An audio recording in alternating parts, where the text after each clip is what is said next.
Chapter 11. The Raising of Lazarus. A man named Lazarus was sick. He lived in Bethany with his sisters Mary and Martha. This is the Mary who later poured the expensive perfume on the Lord's feet and wiped them with her hair. Her brother Lazarus was sick, so the two sisters sent a message to Jesus telling him, "Lord, your dear friend is very sick." But when Jesus heard about it, he said, "Lazarus' sickness will not end in death. No, it happened for the glory of God, so that the Son of God will receive glory from this." So although Jesus loved Martha, Mary, and Lazarus, he stayed where he was for the next 2 days.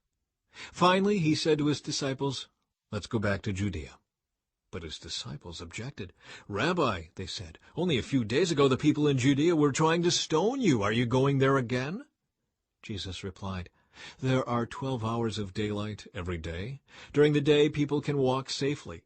They can see because they have the light of this world. But at night there is danger of stumbling because they have no light."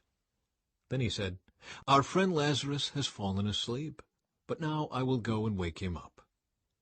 The disciples said, "Lord, if he is sleeping, he will soon get better." They thought Jesus meant Lazarus was simply sleeping, but Jesus meant Lazarus had died. So he told them plainly, "Lazarus is dead. And for your sakes I'm glad I wasn't there, for now you will really believe. Come, let's go see him." Thomas, nicknamed the Twin, said to his fellow disciples, "Let's go too and die with Jesus." When Jesus arrived at Bethany, he was told that Lazarus had already been in his grave for 4 days. Bethany was only a few miles down the road from Jerusalem, and many of the people had come to console Martha and Mary in their loss.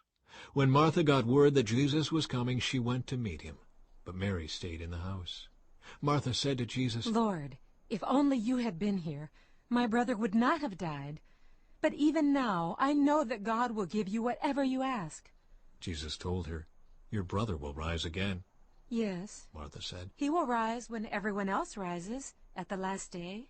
Jesus told her, "I am the resurrection and the life. Anyone who believes in me will live, even after dying.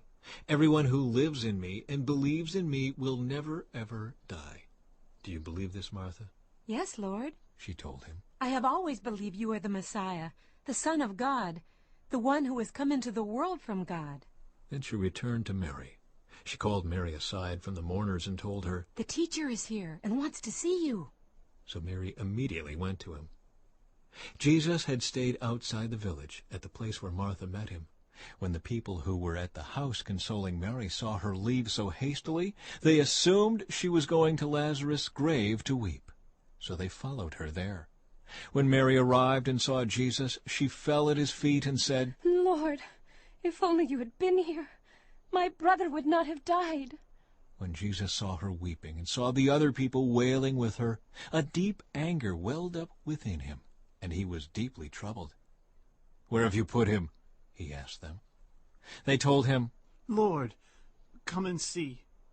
Then Jesus wept. The people who were standing nearby said, "See how much he loved him." but some said, "This man healed a blind man. Couldn't he have kept Lazarus from dying?"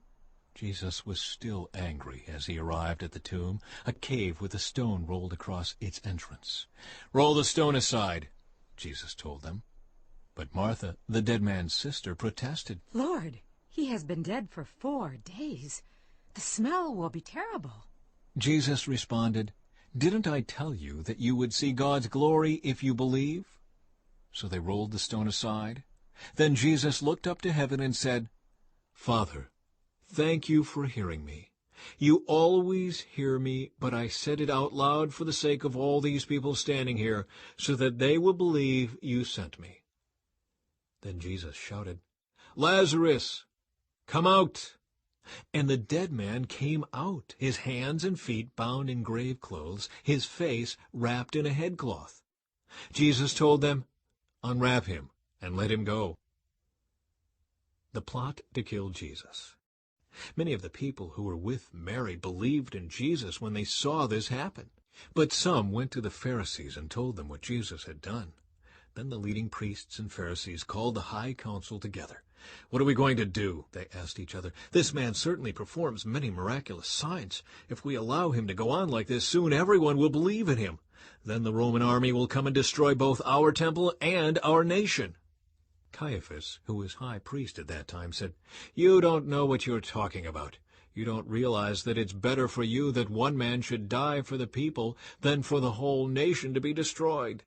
He did not say this on his own. As high priest at that time, he was led to prophesy that Jesus would die for the entire nation. And not only for that nation, but to bring together and unite all the children of God scattered around the world. So from that time on, the Jewish leaders began to plot Jesus' death. As a result, Jesus stopped his public ministry among the people and left Jerusalem. He went to a place near the wilderness, to the village of Ephraim, and stayed there with his disciples. It was now almost time for the Jewish Passover celebration, and many people from all over the country arrived in Jerusalem several days early so they could go through the purification ceremony before Passover began. They kept looking for Jesus, but as they stood around in the temple, they said to each other, "What do you think? He won't come for Passover, will he?" Meanwhile, the leading priests and Pharisees had publicly ordered that anyone seeing Jesus must report it immediately so they could arrest him.